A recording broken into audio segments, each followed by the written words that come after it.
Hare Krishna. Willpower is a finite resource. Use it wisely.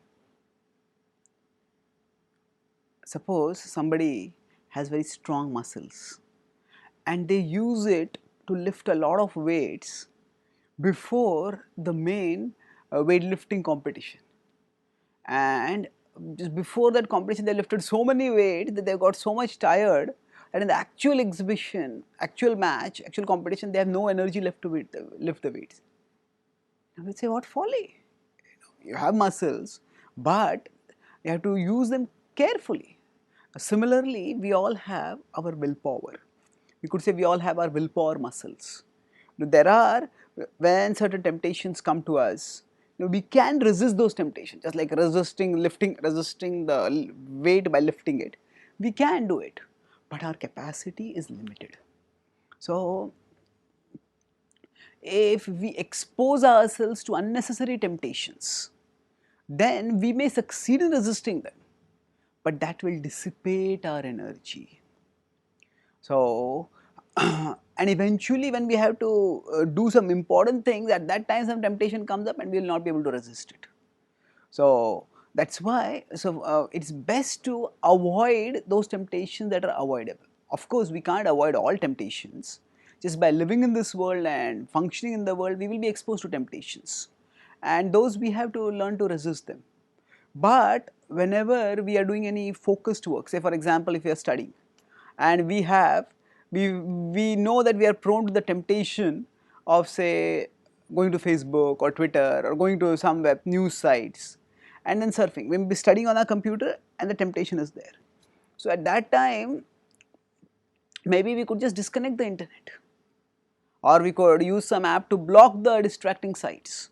So the idea is, even if we are able to focus, resisting that will take some energy, and the energy expended in that battle will drain us, and when we have to focus, we will not be able to focus.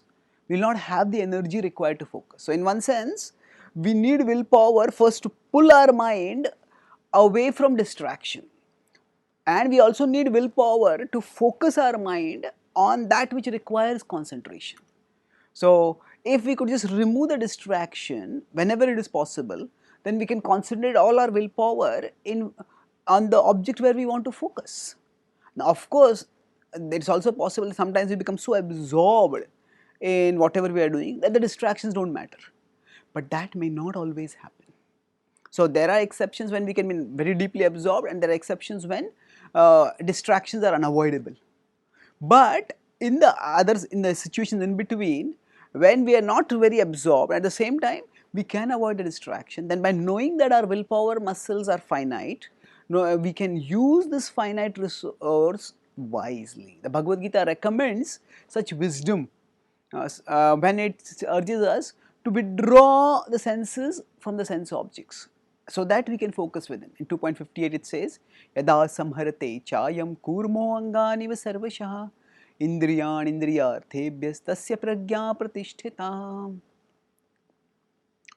So it says that just as a tortoise withdraws its limbs, similarly we can withdraw our senses. Now the tortoise, its limbs are vulnerable to attack by some predators, but the shell is strong. So like that, when we withdraw our senses within, when we remove avoidable distractions, then we can focus constructively and use our willpower optimally. Thank you. Hare Krishna.